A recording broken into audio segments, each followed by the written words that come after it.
The Mayo Experience. Mayo Experience. Mayo Experience. Mayo Experience. Experience. Welcome to the Pat Mayo Experience, Week 15. Rankings, debate, breakdown. It's either the first or second round of your fantasy playoffs, so tune in to this one. Check the description for all the updated rankings and the time codes if there's a specific position in particular that you want to listen to. Because I'm going to go on for a second because I got some favors to ask of the Mayo Knights out here. Gary, and that's what they call the fans of the show. The Mayo Knights. You know what? I don't know if I like that or don't like that. I didn't get it for about 3 seconds, and then when I got it, I really liked it. It's not bad. I do enjoy that. I will say, if you are starting your playoffs this week, it best be a 4-man playoff format. Yeah, that's what I'm saying. Or get yourself out of here. Oh, wait till the Week 17 ranks come out. Yeah. We've got ideas. I got a fun show lined up for Week 17 if you're awful enough to yourself to play Week 17. There are 3 ways to get into the draw for 20 DK dollars this week. 3 ways. One, it's the audio one. If you're on iTunes, Spotify, Stitcher, doesn't matter where it is, please leave a 5-star review along with your DK handle. Something nice about the show. Boom, you're in the draw for 20 DK bucks. We'll announce the winners, all of the winners, on Monday's live show with Chris Meany, 10 a.m. Eastern Time, on the DraftKings YouTube channel, on Periscope, on Twitter, Facebook, no matter where it is. Number 2, in the comment section. First of all, you smash the like button. You should always be smashing the like button, but hit the like button, leave your DraftKings handle, and tell me which high-end quarterback, big-name quarterback this week that you got no problem benching, that you think is going to be a bust, because there's a lot of good quarterbacks in real shit situations this week. Number 3, and the most important one, you can find this in the comment section or in the description, or if you just go to fsta.org/vote video, and you just let me know that you voted for the Pat Mayo Experience for best short video of the year. Boom. You just tweet me your DK handle, leave it in the comment section, say you voted, and you're going to be in a draw for 20 DK bucks. I'm not above paying for votes. Who did the face swap? I don't know. That was terrifying. It was real weird. It's the As you said, though, best picture I've seen him cussed in a long time. If people want to see the video in question, just type into YouTube, or you can find it on my Facebook page. I've uploaded it there as well. Type in, like, Mayo Cussed Combine, and then you'll see it. It's really all you need to know. It's me versus Cussed at the NFL Combine, and it's awesome. And it actually has real production value other than, like, other videos I'm up against. I would say, like, don't think you shouldn't watch it because you know exactly how it turns out, because it turns out exactly how you think it does. But the production value is really, really nice. It's off the charts, and you get to see Cussed run a 40. So what I'm doing here, Jake, and I want to make a deal with you, because you and I are both up for Social Media of the Year at the FSTA Awards. I will push everyone to vote for you for Social Media of the Year if you push all the people to vote for me for Best Video. I'll punt social media to win video. No question about it. I will definitely do that for you, especially because we got to stop those damn footballers from going back to back. I'm a friend of the fantasy footballers. I am too. Yeah, but there's 3 of them. They get to gang up on you guys. You guys have to band together to gang up on them. Right. That's the true. problem. And that's not even counting the damn bear. I need their help to win Best Video, too, because you're up against, like, Roto World, ESPN, all these places that have just massive followings. The PME, well, popular, because we're trying to get to 10 million downloads. Yeah. You know, it's not quite ESPN. I'm not going to lie to you. As you can see. But it should be. I'm with you. I'm with you with the vote. I will definitely push everybody your way. So fsta.org/vote video in the comment section in the description. You can find the link there. It literally takes like 5 seconds. You don't even have to log into anything. And see if you can vote like a million times. I don't know if you can or not, but if you can, even better. You can keep voting every single day. Oh, there you go. Awesome. I'm going to set up like some sort of bot to vote for me over and over and over. If anyone knows how to do that, email me and we'll get it set up. I enjoy that you've taken mining to benefit you in the sense of winning an FSTA award as opposed to, like, you know, Bitcoin or something lucrative like that. No, all my stock right now is in blockchain. It's all dedicated to win me this award, which you have to pay to be nominated. There we go. Boom. That's how you do it. There we go. All right, let's get... Wait, is Bitcoin still a thing? Oh, yeah, Bitcoin still exists. Probably. Exists. Yes. Yeah. I just meant, like, is it still tangibly a thing? Yeah. Like, people still want it? I mean, it's still worth like a couple grand each, I think. I feel like now is when you buy Bitcoin, when no one's expecting it. And then boom, boom, then wait for it to come. I mean, I'm not a master of cryptocurrency, so I really don't know.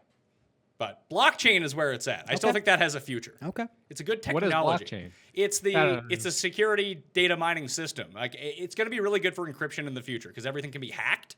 that this specific technology, whether it means anything in terms of currency or not, I have no idea. But it's just for data security, which is going to be huge over like the next 10 years and is huge right now. If that can really be as impenetrable as maybe it could be, then blockchain is where you're going to want to have your money. That's true. Stock tips with Pat Mayo. Maybe someday when you buy a stock, Gary, and you can buy blockchain stock. Maybe one day I'll grow up, but until then, let's talk fantasy football. Running backs to kick this off.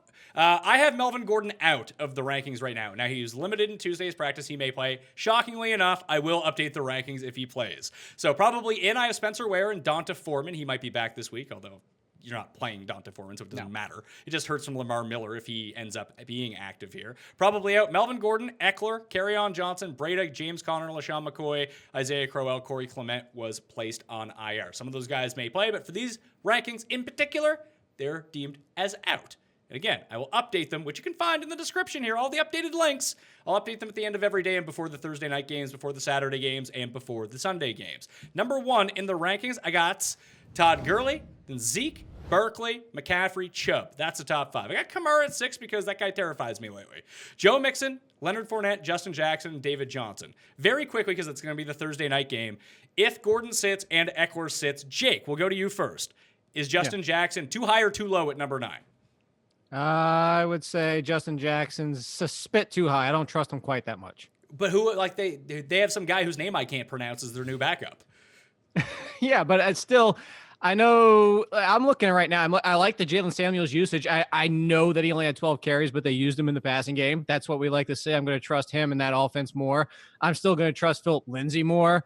Spencer Ware on the other side of the ball. Look, if he's healthy, he was far out producing Damian Williams on a per touch basis. I think that might be the question mark area where I would go, but this wouldn't surprise me if it's similar to the Steelers, where it's just Philip Rivers passing, which I know would help Jackson in the passing game, but I'm just not ready to put him quite that high. I guess my one thing with Justin Jackson in this spot, if Melvin Gordon is out, and obviously that's a big caveat because Melvin Gordon would just be inserted into the top 10 and Jackson would be nowhere to be found on this list. He'd be like 30 something, but all the other guys behind him, David Johnson, not so much, but it's, just Chase Edmonds can still do damage with him. David Johnson just hasn't been all that good. That offense is approaching like the Bills now for like historically bad in terms of DVOA. Samuels, Lindsay, Ware, like there's other guys there to take away from their bottom line. If it's just Jackson, like it's just him. It's probably not just him. Just Jackson. Just like former WWF wrestler Just Joe. There you go. Topical. I would think it probably falls somewhere into Eckler's snap volume from the last couple of weeks, like probably 60 to 65%, which is still amazing. Like I think I would have him just behind Samuels for a similar reason to what Jake said, just because it seems like we now know Samuels, even if he loses a goal line carry here or there, is still going to play something similar to what we saw in terms of the Pittsburgh Steelers' regular first-rate running back snap share. But aside from that, he's a pass-catching running back, so we know he's going to have that element to his game. He's going to be in the game. Great matchup. Chiefs came into last week with the worst defensive line by adjusted line yards when it comes to rushing defense. And they got ran all over a week ago. I think he's definitively a RB1. I just think I would have him behind Johnson and Samuels. No, I'm not going to play the coward's game on this one. I'm going to rank him at number 9 and be good with it. I don't have a problem with the David Johnson. I would actually move Johnson back with it. Like I would move Jackson and Johnson back. I'd put him all the way back behind. Like I told you the Spencer Ware part, but I'd play Dalvin Cook over both of them. Dalvin Cook did nothing until the final drive, which I get that it counts a lot. And it's Seattle, in Seattle. Yeah, I would think they're probably going to have a better time of possession this week against Miami. Although new offensive coordinator now. Yeah.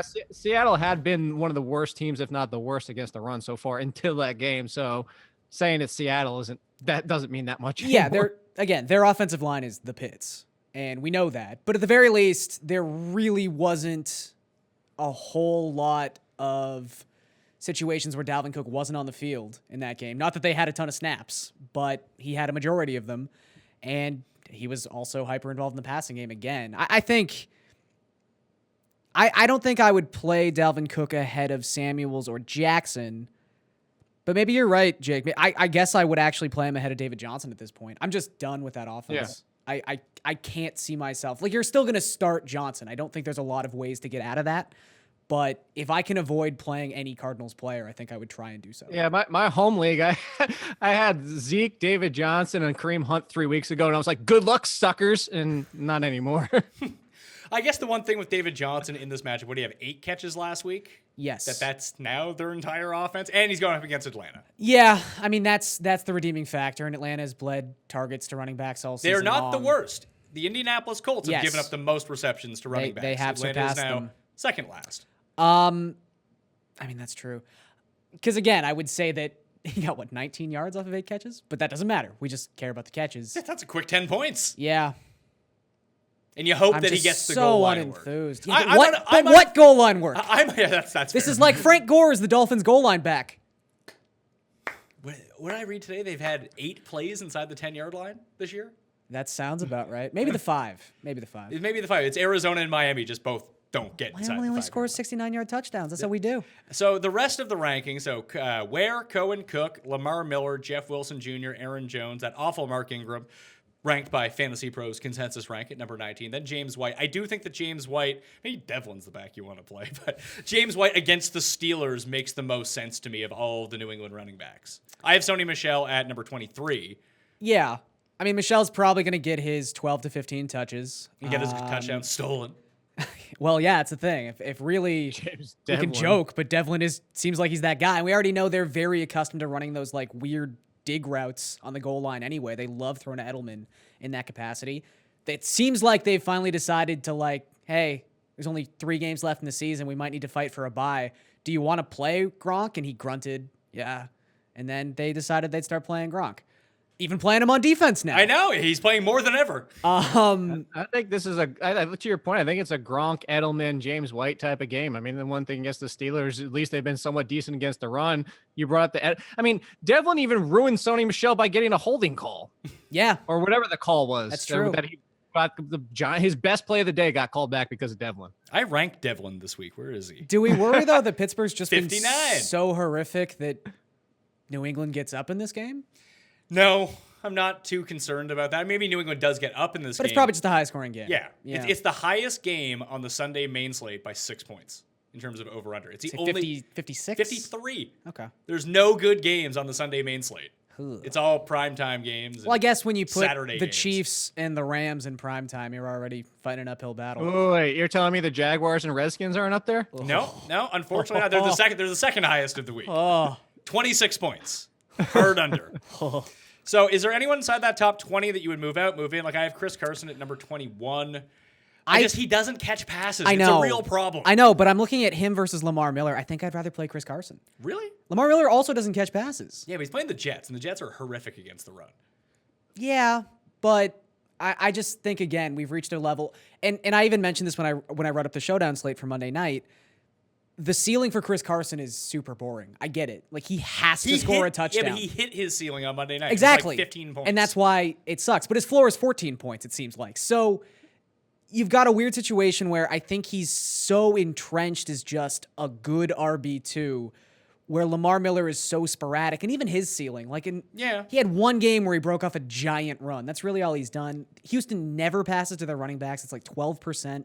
The season. And if Foreman is active for this game, which he may or may not be, how much do you think that hurts from the bottom line of Lamar Miller? Because Alfred Blue is already stealing work and touchdowns. Does Foreman get? Think it's, like if he gets 6 touches, like that does hurt from his bottom line a little bit, doesn't it? It does, but I would assume that's the ceiling. I mean, Deonta Foreman at this point of the season, I don't know that you're going to see him get many touches at all. If they waited this long, they brought him off the IR, and he still was inactive in his first. That wasn't even his first game. He was eligible to come off weeks ago, and they were supposedly ready for him to come back off last week before week 14. So. I don't know. I think 6 might be the ceiling, but to your point, it hurts a little bit. But I'm not worried about Foreman being active. Okay, so would you move Lamar Miller down from 16? Yeah. All right. So would you go? I was the one campaigning for him last week. Remember? Would you go Lamar Miller or Jeff Wilson Jr.? Again, the Seattle Seahawks run defense has been one of the worst until that game, and then it showed up at the end of like being obliterated by Cook late. So I'd probably play Jeff Wilson Jr. I trust him more. I trust his touches. Aaron Jones or Lamar Miller? That's a bad matchup for Aaron Jones. I know it's a bad matchup. I'd still play Aaron Jones. But he's involved in the passing It took Philbin like a quarter and a half, but he finally did the same thing Yeah. as McCarthy and realized it's Aaron Jones. Well, he was too busy challenging everything to figure out the backfield. He was trying to find his third red flag. No one. It's like that old prank where you release 3 pigs in a school and label them 1, 2, and 4, and everyone spends the entire day looking for 3. He had no idea there wasn't a third flag, but no one was going to tell him because he just looked so like a adorable Canadian chasing it. prank? Well, I don't think we've ever done that. I've never heard of this either. Oh, that's like 1960s prank. You guys go look it up. Okay. Big book of pranks. I wrote the book on flim flamming. Lamar Miller or James White? James White. Okay. for me. Lamar Miller, and you would play Chris Carson? Yeah. Jake, would you play Chris Carson? I would play Chris Carson. Marlon Retour Dumac. Or, No. so that's the spot? Yeah. Yeah, All right. that's the spot. Lamar. And if I'm shooting for ceiling, I'd actually, if I'm just going pure ceiling, I'm going McGuire over Lamar Miller. Lizzie McGuire? I could Yeah. get behind that. Good run defense with Houston. So he has to do it, It all is. through. He has to do it through the passing game. And But- you know who they love to pass to and give goal line touches to apparently? Cannon! Yeah, who's banged up and not practicing? Cannon! So is McGuire, though. All 3 of them didn't practice today. Oh, fun. It doesn't look like Crowell's in a walking boot, Yes. so he's not going to play. Yes. He also said something along the lines of, I was in excruciating pain on Sunday. He also said, shake them dreads. And then he did. Then he hurt his neck. But he did get a role in the new E40 video. So Good is for him. Is E40 still alive? I don't think so. Oh, really? That's too bad. I think he is. I- I'm gonna wager that he is still I don't alive. think he died. Well, okay. I When just you haven't say, is heard- he alive, I more meant in, like, The collective. the collective pop culture sense. Yeah, he's I'm sure he's 51. alive. He's He'll 51. always be alive in my heart. There you go. On his Wikipedia page, they actually have years active, and he's technically still active. Good for That's good. E40. Yeah. Shout out to the Bay Area. So I'll put Lamar Miller in between Chris Carson and Marlon Mack at 22. The guy that I find really intriguing, and this is why I refrained from ranking Spencer Ware too highly, was Damian Williams, who's just doing stuff. I think you can. Yeah. I think you might be able to play him. Well, here, let's at least go into if Ware doesn't play, how high. Where's gonna play? He hasn't practiced in 2 days. He's gonna play. Okay. Bet you he plays. You don't even want to have the fictitious conversation? Okay, where would you rank him if Ware is out? And what if it's Darrell Williams? I want to say his name is other D Williams. We, Yeah. we discussed that today. We don't know if it's Darrell or Daryl. So it's like the Office situation. Yeah. My main man Darrell over here. It's Daryl. Daryl. So D Williams or D Williams? Which one do you want? And how confusing will this be when people try to select him on DraftKings? Well, it's Oh, Damien, very. and don't forget he still have Charkandrick West out there. Did he play last week? No, he wasn't active. But he would be active if Ware's not. Like they're not going to give a full role to Damian Williams. That's No, just not him. I would have him behind Dalvin Cook, I think. So you'd have him at 6. You'd move him ahead of Jeff Wilson Jr. Yeah, I think so. I think the volume of Jeff Wilson Jr. is Yeah, more I locked in. would start Jeff Wilson. I would even start Aaron Jones against the Bears. Okay. So he'd be top 20. So he wouldn't really move Yeah. on. I don't know if his role changes all that much. He sees a few more touches, probably on the It ground. does. He saw the majority of touches when Spencer Ware left the game and in overtime. So you have that to go off on. But the fact is if you look at the performance between the two, Ware far outperformed him. So Have I overranked at number 24 Chris Ivory I think so. because Josh Allen Yeah. just steals all the stuff? Josh Allen Josh Allen's also the number one running back. also And Marcus Murphy played the most snaps. yeah, after you got going Marcus off the Murphy, you've got Isaiah McKenzie running like 5 jet sweeps per game. game. Isaiah McKenzie is fantastic. Fastest Yeah. man Look. alive. He once ran through a car wash, didn't even get wet. I'm strangely becoming a Bills fan watching these games They're at the fun, bar. man. They're a fun so team. bad, they're fun to Yeah. watch.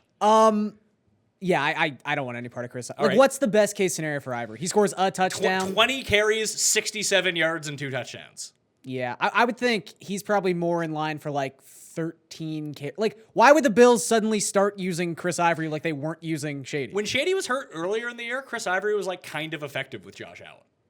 Maybe they just hate Shady. Maybe it's he beat them or hired someone to beat all his teammates. Maybe. I don't know what he's up to. But okay, I'll move him down. So you'd rather play Williams and McGuire over Ivory? Yeah. What about no carries inside the 10? Gus Bus. Yeah, that No. was tough. I think that's where you draw the line.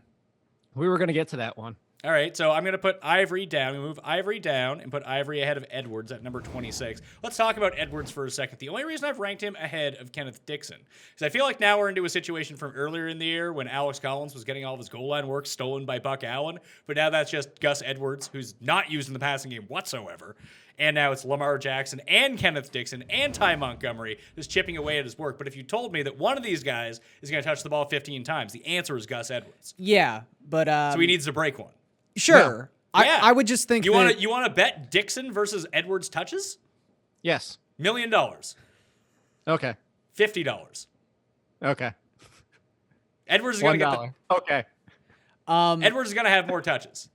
Dixon's going to have more touches. It's possible, but Dixon, I think, it's sort of the James, or not James Burkhead, the Rex Burkhead situation we thought we would have 2 years ago, or I guess did sort of have 2 years ago in New England, where he doesn't tip your hand. Like unlike Ty Montgomery, who can't be used in the running game, and unlike Gus Edwards, who can't be used in the passing game, you've got a running back who can at least give somewhat of a mix-up look to the opposing defense. Gus Edwards has been dealing with the ankle injury for 2+ weeks now. Gus Edwards also isn't even getting, as you mentioned, he's not getting the carries inside the 5-yard line. They're not even going to him. So I don't see the upside here against the Buccaneers. You hope the Buccaneers can keep up, but you know what? Kenneth Dixon, we've wanted this talent to show up on the field for how long now, and it is there. He's good in both facets of the game. To Garion's point, he's on the field. You don't know because he's good in both areas. So I'll take that bet. I'll do a $5 bet. I just bought a bunch of Christmas presents for my niece and nephew. All right, $5 bet. all right. I'll take your $5 bet. Gus Edwards more touches than Kenneth Dixon. The big thing why I think they keep Gus Edwards in the game for this is because I think he's a better complement to Lamar Jackson as a runner. Because with Gus Edwards, you know that he's only in there, and it is a tell of what they're going to do. But he's a north-south banger. Sure. And then you can run these RPOs with him. You can run these rollouts, and then you can have Lamar Jackson hitting the edges and opening up lanes that way. So I think that's why they keep him in the game and give him the most touches. Do you already have Harbaugh? What's Sorry, the Jake, caveat? but I was just going to say, we do already have Harbaugh coming out and saying that Flacco will be involved in the game plan in some capacity this week, which, look, I'm not saying he might just be, like, rooting on Lamar Jackson. Could be, like, if they get behind in the game, Flacco probably plays. Sure, but even if that's even a possibility, we're looking at a team that, with Lamar Jackson under center, has run on 61% of their offensive plays, which is so far and away the most in the NFL. Even if that drops back to, like, 45%, which is still among the best in all of football, that's being siphoned directly from Gus Edwards. I don't think that affects Kenneth Dixon as much as it would affect Gus Edwards. And that's what's going to happen if Flacco's on the field. And even if there's a 30% chance Flacco... I'm not betting 30% seems high. Unless they announce him as the starter. I don't know. Kind of did. I think they're desperate. You think they're, like, after one game, after almost being the best team in football, they're going to go back to Flacco? I'm not saying they're going to go back to him. I just think they're willing to pull out all the stops. Job is on the line. Does he even want to coach there anymore? That's a good counter argument. I don't know. If I'm him and they're talking about my job on the line after what I've done with me, if I'm him, what he's done for that team and for the playoff opportunities they've had and for what he's been given to work with, if they were telling me that my job was on the line, I'd be like, screw you, I'm out of here anyway. He completely changed their offense within a week. Yeah. And we're talking about, like, other players in the league, like, oh, we can't bring him in. He doesn't know the offense. They changed their offense. And, it's the better worked. Harbaugh. There's not even a question. I think there could be a question about that. They're both really good. Yeah, they're both good coaches. Nah, Jim's overrated. Notre Dame fans. Yeah. Thinking, this has been a truthful thing. Like, he's getting stomped at Michigan. Get the hell out of here. any of these other running backs below this, because I mean, if you're at this point of the season, you probably have better options. But I mean, the Ivorys, the McGuires, the Jacksons, the Wilsons of the world are all better options than your Deion Lewis's and Adrian Peterson's. Well, that's the one I was going to bring up, actually. What? Deion Lewis against the Giants. I think everybody's going to go for it. Like, again, this is if you're digging deep. This is not an ideal situation, but maybe you were, like myself, a Kareem Hunt owner, or maybe you just lost somebody else to injury. You're a James Conner owner. If you're going for like an RB3, everybody's going to go crazy over Derrick Henry, especially against the Giants run defense, which is among the worst in the league since they traded Damon Harrison. I think the thing that people are going to overlook is that Deion Lewis is still the better running back. And the Giants are also really bad at running backs in the passing game. Look at what Tariq Cohen just did to him. So I think that Deion Lewis has a lot of upside in this game. I just worry that... I just worry about that game. Yeah, that about the game. In general. Of course. Also just sort of the validation that Henry had been trending up in snap share the last couple weeks. But he still only played like 40% on the Thursday night game. Yeah, but that's big for him. Like, it had been down at like 25% for most of the season. That was the appealing factor of Lewis, was he was at 75%. He's just been so inefficient. And we're not even talking about a couple weeks now. He's been bad for almost 7 weeks. Well, here's the other side that you hope the Giants offense continues to keep clicking. I mean, they were clicking last week even without Odell Beckham, and that they put up points, and then that's going to force Deion Lewis to be on the field more. Yeah. Would you play Derrick Henry? I don't think I could stomach it. Nah. Like you said, there's probably just stomach better it is my options. flex. I mean, if you played Derrick Henry last week, you're probably still playing this week. That's a good point. Yeah. I was lucky enough to, I think the number came out 14% of people Yes. who own Derrick Henry played Derrick Henry. So they're probably out anyway. Yeah. Sproles, Josh Adams against the Nah. Rams. Like, might be the better play. I guess Adams has the upside, but Sproles might Yeah, be the better Sproles, if play. he doesn't get the touchdown, only get you like 7 points. That's still like better than Adams right now. I would just say his listen. presence.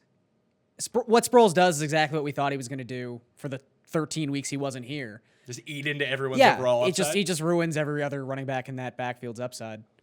Tevin Colemania, not running wild on anyone. Not really. Has he cost himself the most money in free agency of any running back this year? Probably. Yeah. Yeah, because he could have ridden into the sunset like Matt Schaub did a decade ago in Atlanta. Matt Schaub is still in Atlanta as their backup Well, he's quarterback. back now, yes. But everyone thought Matt Schaub was amazing because it's sort of like, I think George was pulling off this stunt for a couple seasons on Seinfeld, where as long as no one actually sees you do anything, they just assume you're doing a good job. Worked out very well for Matt Schaub. Still working out for him. It's true. Still Could gotta have worked show. out better for Tevin Coleman. I mean, I don't have the actual numbers, but I'd wager if I set the over-under at 58 years old on Matt Schaub, would you take the over or the under? I would go over. Talking like a Highlander situation? Maybe. You have to cut his head off. That's the only way to get rid of him. He's got to be ancient. That'd be a 15-yard penalty. I mean, just doing this is a 15. Is that still a penalty? Yeah. I saw someone. That's true. Someone did on get the Ravens did it penalized. last week. Yeah. And didn't get penalized after a sack. Anyway, receivers. Is there any other running back you'd like to talk about, Jake? No. All right, receivers then. I'm keeping Kiki in until he's declared out again, but eventually he has to come back. Hill, I have as in. Odell, I have as in. Doug Baldwin, I have as in. Out, I have Djax, Chad Williams, Bruce Ellington, and Dontrell Inman. Pierre Garçon has been placed on injured reserve. He's out for the year. I took him out to the shed. The He'll- old Yellerdom. He'll be back. Pierre Garçon, like Matt Chubb, will never die. Number 1 through 20, Allen, that would be Keenan. DeAndre Hopkins, Michael Thomas, Antonio Brown, Juju, Amari Cooper at number 6. That's going to be fun when he scores 0 points. Robert Woods, Brandon Cooks, Tyreek Hill, Adam Thielen. Beckham, Julio, Devontae Adams, Julian Edelman, Stefan Diggs, Josh Gordon, T.Y. Hilton, Tyler Boyd, Jarvis Landry, Mike Evans. It's not a real fun week for good receivers because they all have bad matchups. Yeah. So I'm worried about a lot of these guys, Jake. I could see the concern. I think honestly, the top 4 have good matchups.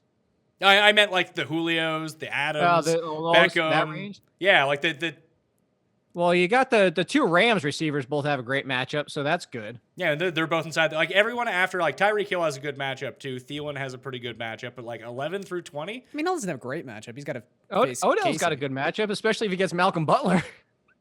Yeah, that's true. Maybe it's gonna be Sterling Shepard. If Odell sits again, where would you rank Sterling Shepard? Would he be inside the That's top still- 20? He would probably be somewhere right around there. You still got to be hesitant of Eli Manning that offense. I feel like he'd be, for me, between like Corey Davis, Tyler Lockett sort of So territory. top 25. Yeah.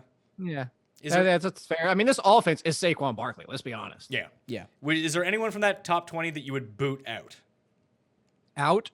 Yeah. Probably Boot. not. Maybe Boot out. maybe Josh Gordon. I don't know why we keep ranking Josh Gordon so high. He had a pretty good game last week. He had an okay game. It wasn't a top 20 He had game. like 6 catches for 97 yards. I don't know. I just that think wasn't- he's an integral part of that offense. It's fine. And again, this is one of the highest projected point total games on the slate that just It is, but all things being equal, I would just attack this game if I could. Yeah, I mean, he was a pass interference away from catching a 50-yard touchdown. Like, I don't know. I just think he's affixed himself in this offense enough where I'm fine with him as a wide receiver 2 every single week. Yeah, see, but if I'm going with this again, I'm going to go back to the Edelman Gronkowski. He's got, out of all of them, Josh Gordon's got the worst matchup. Sure, He's yeah, going to he's be got on the Hayden. outside with Hayden and Yeah. Sensible. Yeah. I just don't see a situation where in a week like this, when we get to like the 21 to 30, and it's like DJ Moore. I actually really like Allen Robinson on DraftKings this week. I have him at number 22. I think he's in a really good spot. Corey Davis, Tyler Lockett, Adam Humphries, Larry Fitz, Godwin, Gabriel, Calvin Ridley, Curtis Samuel. Not a very enticing. Yeah, like, 21 am to I 30. really starting any of those guys over Josh Gordon? Would I feel good about that? And I think the answer is no. I think No, I'm just. I like Allen. I mean, you asked. I would start Allen Robinson over him. I'd probably consider Tyler Lockett, but that would be about it. It's not like I'm bumping him out. I just like to the 30s. You just asked, and those are some names I would consider. Can Hilton? Do you think they just move Hilton to the slot and run him out of there? I don't think it matters at this point. Yeah, I think he'll just figure it out. Do you expect that game to be super low scoring or super high scoring? Because I think it could be sneaky shootout. Yeah.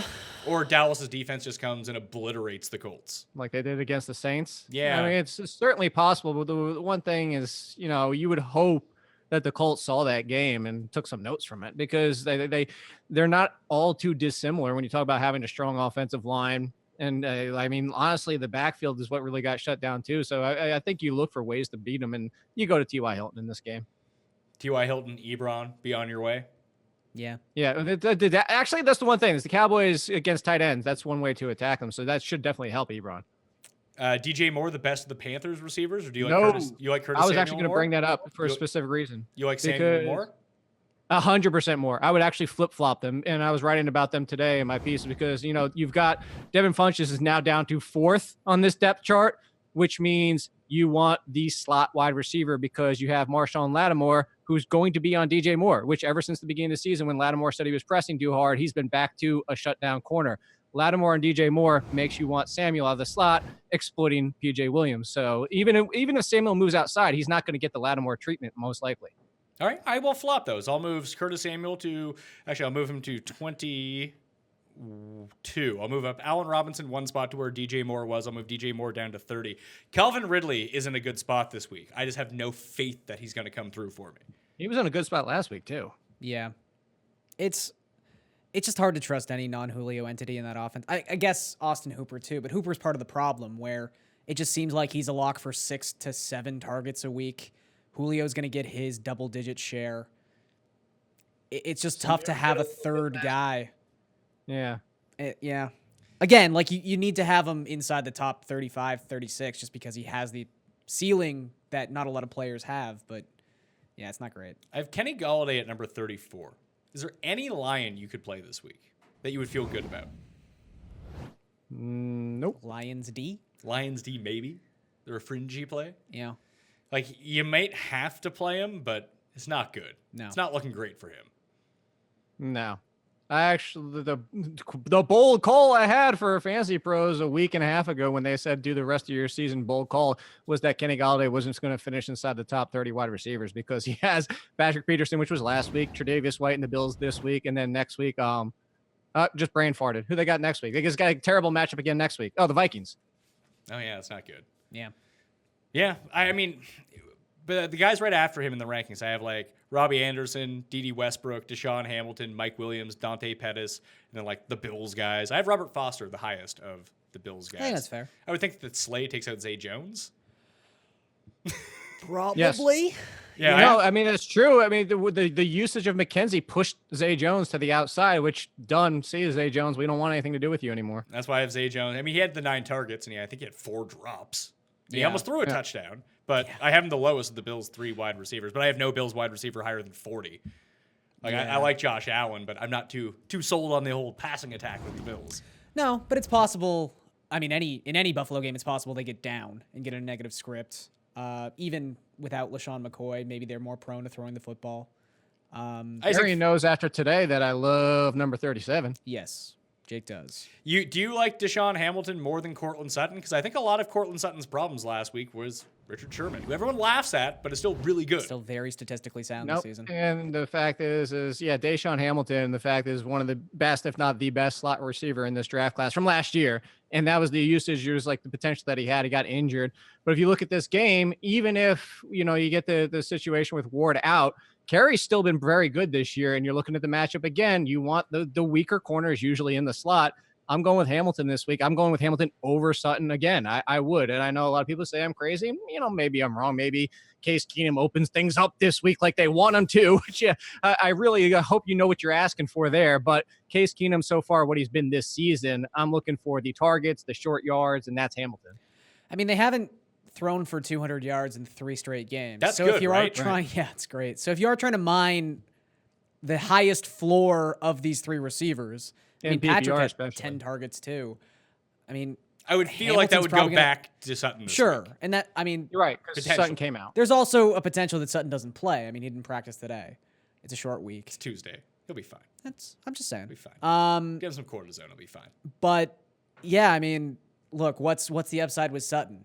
If they're not going to get 200 yards passing, what's he really going to do? Catch 4 passes for 60 yards? At least there's a chance Hamilton catches has one of those classic Julian Edelman, Jarvis Landry type games. 8 for 85, Yeah. that kind of thing. So would you go Sutton or Anthony Miller?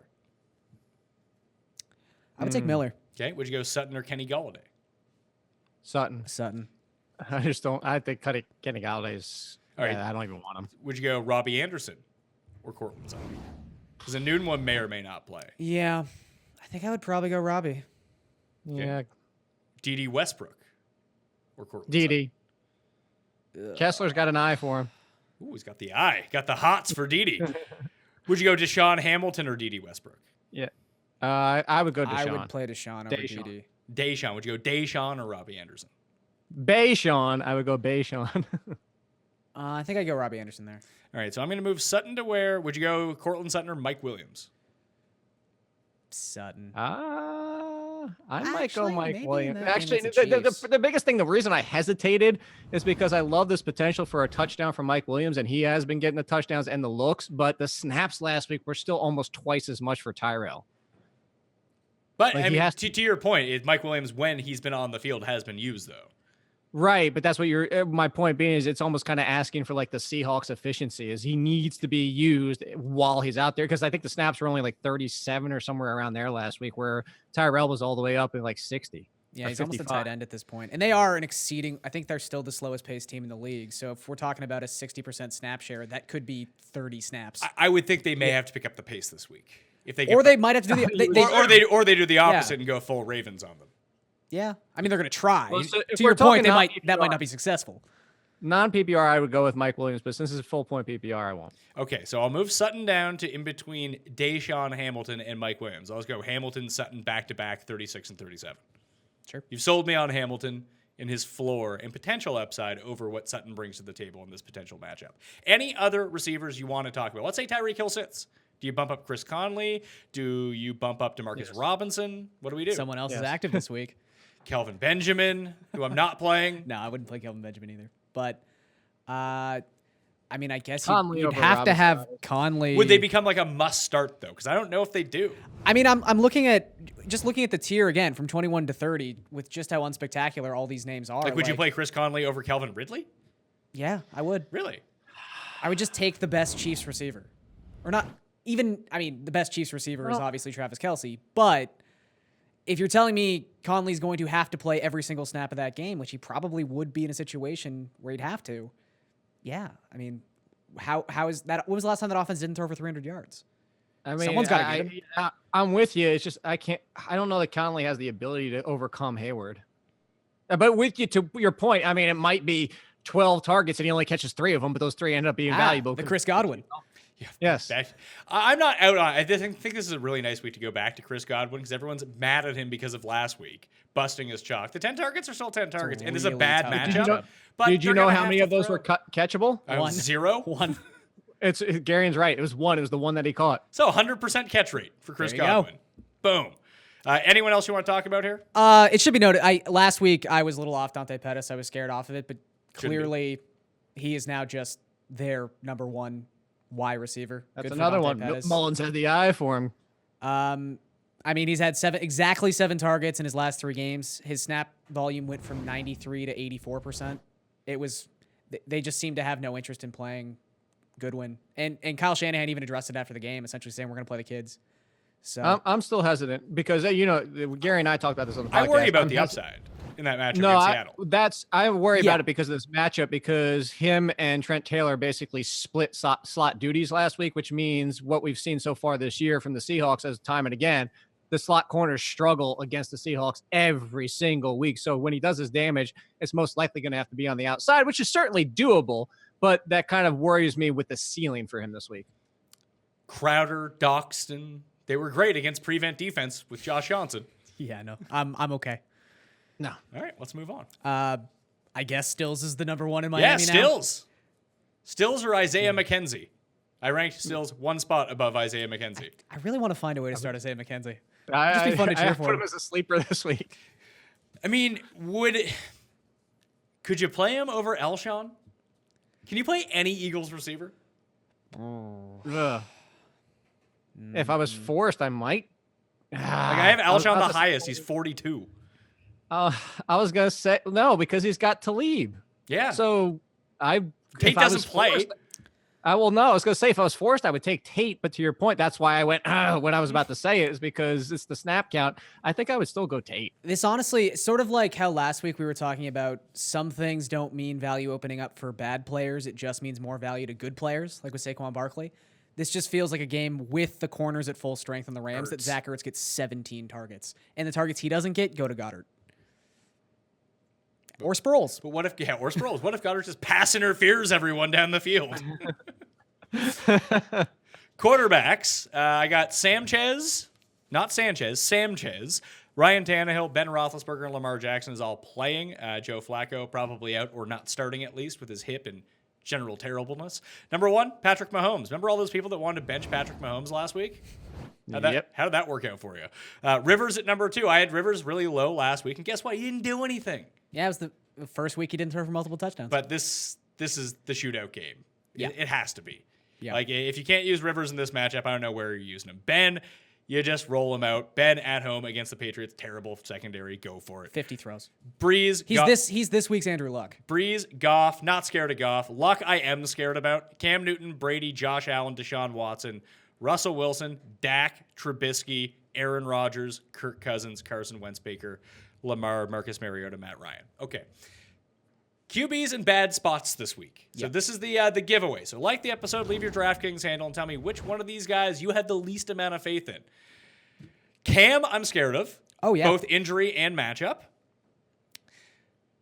Aaron Rodgers, I'm terrified of this week, which usually results in a really good Aaron Rodgers performance. I will say, so I brought this up on Jake's pod this morning. We were talking about Randall Cobb.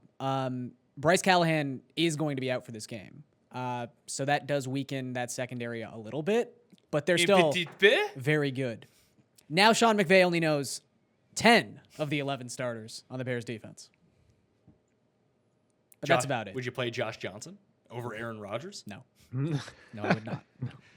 I would play Josh Allen, which you have. I got Josh Allen at number 9. Like, I went over this earlier. He scored close to 30 points per game.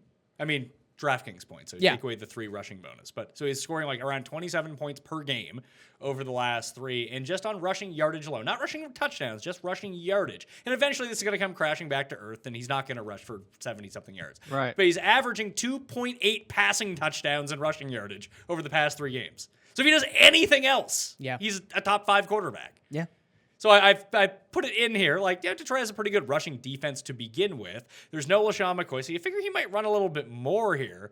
But until he doesn't do it, I think we have to pretend like this is what he does. Well, again, in the opening series of the game, I believe, which I know... He hit the over on the first drive, Garion. Most teams script the first series of the game. I don't know if they do so in Buffalo. You'd have to actually prove it to me. But he had 2 scripted runs on that first series. Like, there's a very clear intention to let him run the football. I don't... You're right, it's not going to keep being this fruitful, but the volume's still going to be there. I don't see that going away. Jake, you have the look of someone who does not believe in gentleman Josh Allen. No, I believe in him. And when Chris Harris's podcast I was on today, he brought up, I didn't know this, CBS actually mentioned this stat. He has the record for the most rushing yards in back-to-back games since 1967 or something 51. like that. More than Michael Vick. 1951. Yeah. There you go. There's the number. So and he broke his own record this week. yeah, because he had it last week. Yeah. So Michael Vick came close. He had like 225 or something like that. Like, I guess my question to you is, should he be higher in these rankings? Like, should I play him? Should I play him over Cam? No. So what I was going to say is when it came down to the Aaron Rodgers, I like Josh Allen. I've told plenty of people that said I still can see the floor coming out from underneath him. What do you say? The fact is the rushing is what's carrying him. And I know Gary and I talked about it. Gary brought up the point that, in space, but I still worry about this run defense since they added Damon Harris. And I know it's different when the quarterback takes off and that's not a run up the middle. And that's not, I just worry that this matchup is what if he only, and I know it's only 50 yards. That's still a passing touchdown plus. But if you're telling me Aaron Rodgers or Josh Allen, my playoff stakes are on the line, even in Chicago, I trust Aaron Rodgers more. I think I trust Josh Allen more. I do trust Josh Allen more in this matchup. And I think it actually works out better for Josh Allen that Damon Harrison is on the field because their pass rush is significantly worse, meaning he'll have more time to scramble around and just hit the outside and not have to worry about it. I don't think Damon Harrison's going to catch him either. And if they can't run, they'll just say, screw it. We're not giving the ball to Chris Ivory. I'll just run. Which is, again, why I don't really like Chris Ivory this week. I think he gets factored into the game plan way too easily. Which is a really good point. But the other thing that you have to consider with Josh Allen, 2 of the past 3 games has been true, he's rushed for a touchdown. I'm not when I'm talking about his rushing stats, I'm just talking about yardage. We're not even factoring in that he could rush for the touchdown too. Then all of a sudden, if you add in his rushing touchdowns over that game, his rushing stats alone have been worth almost 4 passing touchdowns, which is insane. Yeah, it's crazy. It's such a weird outlier that I think you just have to I really wanted to rank him at number 6 ahead of Andrew Luck, 1 spot behind Jared Goff. But I didn't have the guts. I feel like a coward. I'm really worried about Cam. Me too. I'm really worried about Luck. But are you not going to play Luck? Because this game could turn out a lot like that Jacksonville game from 2 weeks ago. Yes, but at least Luck's healthy. I'm looking right now. Even with what he did last week, he was still only QB 15. Who? Josh Allen. He scored 27 DraftKings points. So he had That's DraftKings. So you get bonus So he hit the rushing bonus for the 3, but he scored 24 points? He didn't throw for a touchdown. He threw 2 interceptions. He had the rushing touchdown. He was 18.4 behind Derek Carr at 18.8. So he had 18.4 points and didn't throw a touchdown. Right. That's pretty good. I'm just saying. I don't disagree. I'm just saying I can't see him being inside the top 10 to begin with, and I'm still going to – I could be 100% wrong, and he continues to run like he has, but – again, I just saying, if I'm taking one of the 2 from my playoff stakes, I'm taking Rodgers. And I'm not saying you're wrong to do so and take Josh Allen. I'm just taking Rodgers. I'm playing for upside here, and I'm playing with Josh Allen. Yeah, I just don't trust Aaron Rodgers at this point. You would play him over Cam? Should I move Cam down? It's that potential shootout. It just feels like he's hurt. Yeah. Well, again, his ADOT the last 2 weeks is around 7 yards, which just doesn't seem like Cam. But they also have no one to throw too deep is the problem. That's true. Curtis Samuel and DJ Moore aren't deep threats. Yeah. They're fast, but that's not how they're used. They just throw hitches to them. But yak, baby. That's the whole point. You lead them into these low ADOT throws, and they can do the rest after the catch. Maybe it is the receivers, but even he's had a very similar receiving core the last couple seasons, and tends to not be that low. He chucks the ball. And Christian McCaffrey's rushing in touchdowns now. Cam's not rushing those in. Yeah. And that's hurting his bottom line. There's the potential for a shootout here, down. Obviously, but this moving could him behind Josh Allen. This could just be the Eagles game. Into it. This could really just be the Eagles game again. The Saints have a really good defense. Yeah. Deshaun Watson or Cam? Deshaun Watson. Russell Wilson or Cam? I'm going to go with Russell Wilson. Against San Francisco. Dak Prescott or Cam? Dak for floor. Mitch Trubisky or Cam? Cam. I really like Mitch. Yeah. I would think long and hard about that one. I'm not saying it's not close, but I think that's where I draw the line. I'm going to move Cam down from 7. Would you play Aaron Rodgers or Cam? Cam. I would rather play Cam as well. Jake? I need to chew on that one. That feels like the sweet spot. Would you rather play Trubisky or Rodgers? I'd rather play Trubisky. Yeah. Yeah. So if I'm deciding between them, I'm going to move Cam down to 13 in between Mitch Trubisky and Aaron Rodgers. I have no confidence anymore. What? And generally speaking, this is the difference between season-long fantasy and obviously on DraftKings. Weeks like this are the weeks to play the Rodgers and the Cams of the world, the elite quarterbacks in the terrible matchups that no one has any faith in. and you're not playing for floor in a GPP. You're playing for pure upside. Yes. But again, unlike DraftKings and unlike Aaron Rodgers, again, I just have concerns about the health. I really do feel like the Panthers are going to miss the playoffs. He's not going to play week 17. We're going to find out that week that he's got like some sort of torn muscle in his shoulder. Something's wrong with his labrum. There's just going to be a weird tore my labrum. thing. Not great. Yeah. Hard to throw. I would think so. Mm-hmm. I would think so. Tight ends. I have Zach Ertz at number 1. Shocking. Chargers, really good against tight ends, and they've shut down Kelsey in the past. It's not like you're going to bench Kelsey, but that's why I went Ertz over Kelsey for 1 and 2. So in, I have no one. Out, I have Jordan Reed, Mo Alley Cox. Well, he's been cut. No, sorry. Swoop been got cut. cut. So maybe Mo Alley Cox will play. Swaim, I have is out. Jonnu Smith out for the year. So Ertz, Kelsey, Ebron, Kittle. Jared Cook has been ranked above Gronk, which I found really surprising. Yeah, that seems weird. I would have ranked Gronk above Jared Cook, but this is where Jared Cook lands. Gronk, Njoku, Brait, Hooper, Ian Thomas, Uzma, Vernon Davis, Trey Burton, Evan Ingram. Man, is this where the value was all year? If you had just taken Ertz or Kelsey? No, because I did one of my drafts, and you still you put a hole somewhere else. It helped in one way, but it hurt me in another. As someone who took Rex Burkhead in the 3rd round, would have rather had Zach Ertz. Yeah, I mean, I'll be honest. something Most like of my that. teams, I have either Ertz, Kelsey. I've got a couple mean, Gronk shares, but that's Kittle kinda weird. was the pick, Kittle was as it where you turned really out. truly found the value. And to be fair, I know this is blasphemous, but if you had drafted Jared Cook, most weeks you've been happy. I would say Ebron is like the cheat code from the waiver wire, but that's the thing. It's sort of like, we make fun of zero RB now, but you really can, in a sense, survive on streaming tight ends because, like Jake said, you're going to put a massive hole somewhere else in your. I mean, lineup. I actually have. Go ahead. I was gonna say, if you drafted like what I did in one of my leagues, if you drafted OJ Howard and pivoted straight to Cameron Brait, you were really good too. Yeah, I mean, I've been using Chris Herndon in a few leagues. That Yeah. hasn't been killing me. He's actually been kind of consistent week to week. Yeah. Nothing good, but No. nothing bad at the same time. Because again, like the odds of an Ebron happening any other year, that's not something you can bank on. You're not going to find a top 5 tight end on the waiver wire. And you need to But- be the person who finds him too. Yes. And if you have like Trey Burton, for example, who's been terrible, you weren't going to drop Trey Burton for Eric Ebron. No. Because everyone thought Doyle was coming back. Then Doyle was just out for 6 weeks. But that just seems like the lesson. And I know it's a very obvious lesson, but it's something worth repeating every single year. Never pay for helium at tight end. It's not but with really going Kittle, to it work out. worked.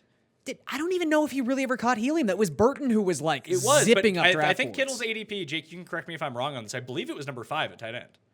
I think he was like 10. I don't know if it got that high. I feel like Burton was higher. Was he really? I can double check. Yeah. I will think double check. Jimmy was higher. Gronk, let's see. Ertz, Kelsey, Gronk. I would even say it was closer than Njoku. No, it didn't, I don't think he ended up- Ingram was definitely higher. Yeah, well, Ingram reeks. I think Rudolph was higher. Ugh, really? Yeah. I can't believe Jimmy Graham was No. Imagine drafting Jimmy Let's Graham. find out. Yeah. Woo!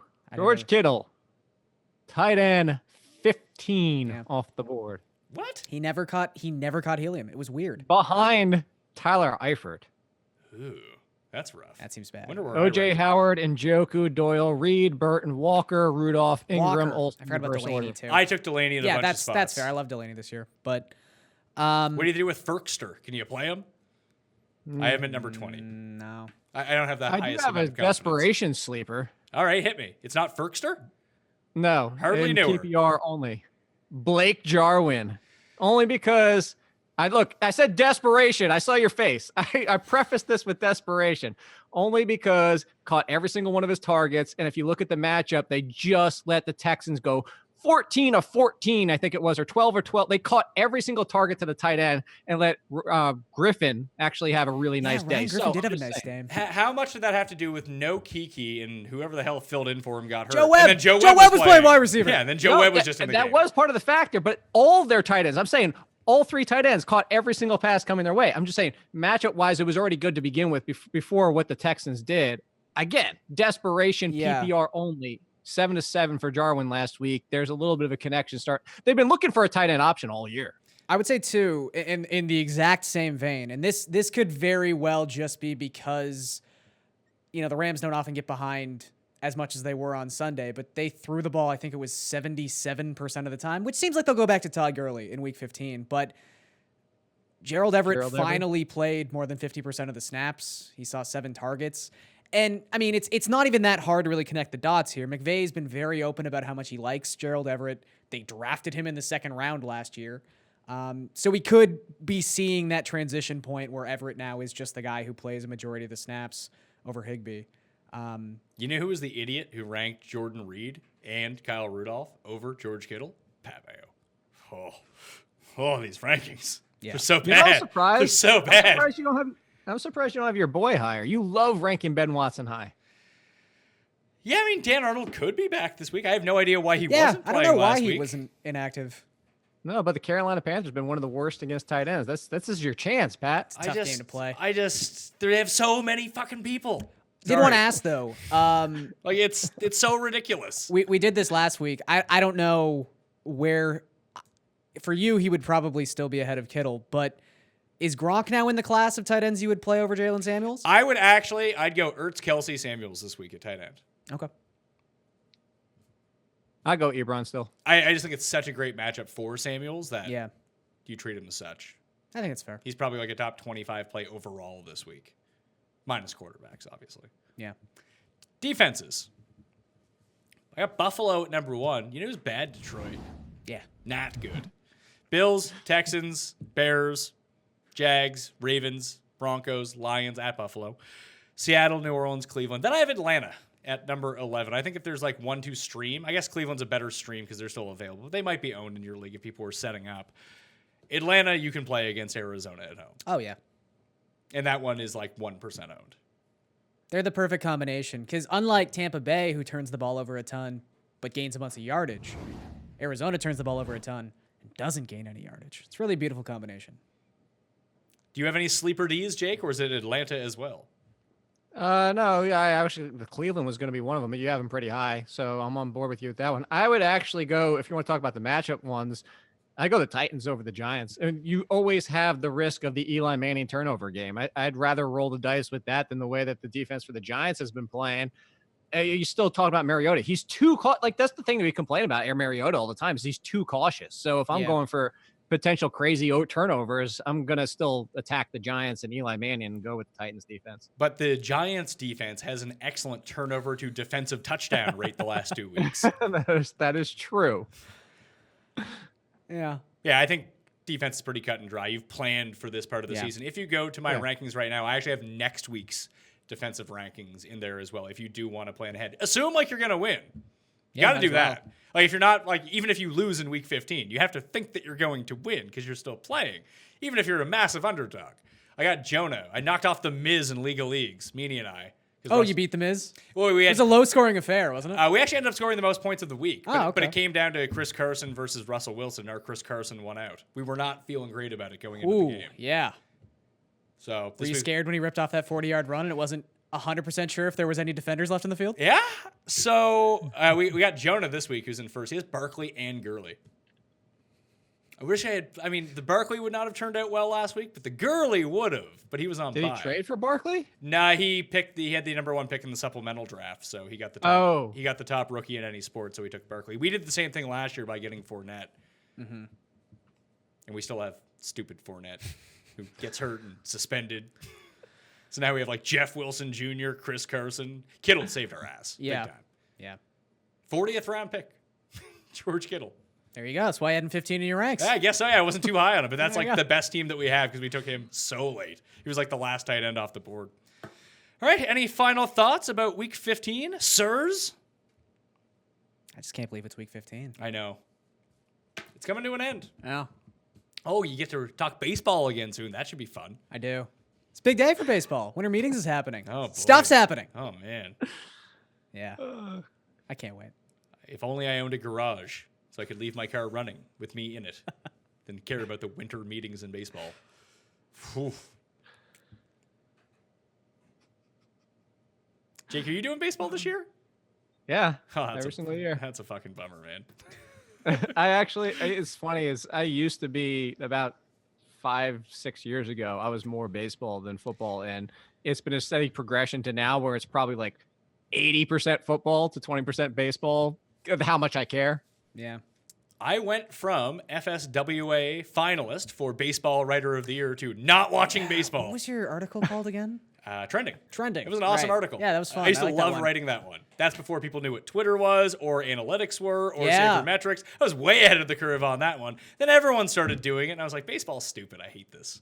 It's a lot of numbers. It is. It's not even that. It's just football was such a cash cow that when it came like July and I was doing like football shows every day, it's like, I don't care about baseball anymore. That's why fantasy baseball should only last till the All-Star break. I know. You feel there I are would be- leagues. There I are would leagues be that let you do all that. over it, but that needs to be the standard. Hey, Pat, it's actually the beginning of August from the 350 leagues I started. Nando loves this idea. It's 350 set. It's 50 days. So 3 sets of 50 days. You can carry over 10 keepers. You redraft twice. So nobody's like, oh my God, my closers, I have nobody. I'm punting that at the end of May. It's 350-day sets. You're done at the beginning of August, and you can just focus on football. See, I feel like if that was me, I actually enjoy that. I like the theory behind that. But if I was going to spend that much time investing into baseball in order to have to redraft, I'd just play DraftKings. Yeah. But then Good you gotta comeback. do like handedness. Quality. Like what, left versus righty? Yeah, it's a lot. You write about it every day. I know. It's the day-to-day that I don't like. And I get jazzed for football. That's the thing. So I don't mind following football It's like every day. 3 hours of prep for a baseball article. I can that write football articles faster than I research baseball articles. And the baseball articles last, 20 minutes before they're dead because something has happened or a lineup change? Like, Well, that's the It's other not as problem bad as with NBA, baseball. I'll say It's that, Like but- July, who do I have left to talk about unless somebody gets called up? I mean, this is like where we're at this part of the year for like football rankings. I mean, we've been that way. We've been in a holding pattern for 6 weeks. There's the guys that you can pick up off waivers. Yeah. Where do you rank them? It's like, I think everyone knows how we feel about Theo Riddick at this point of the year. Yeah, but we still spent 45 minutes talking about new situations we didn't have to deal with a week ago. Oh, absolutely. That's why there's always talk when it comes to football in the situation. But I mean, when I gave up baseball, I just focused on golf full time. And that's way more fun.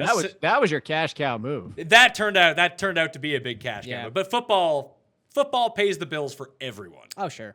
Yeah. Like there's nothing that's even close. 'Cause people love football, man. I love football. Yeah, it's great.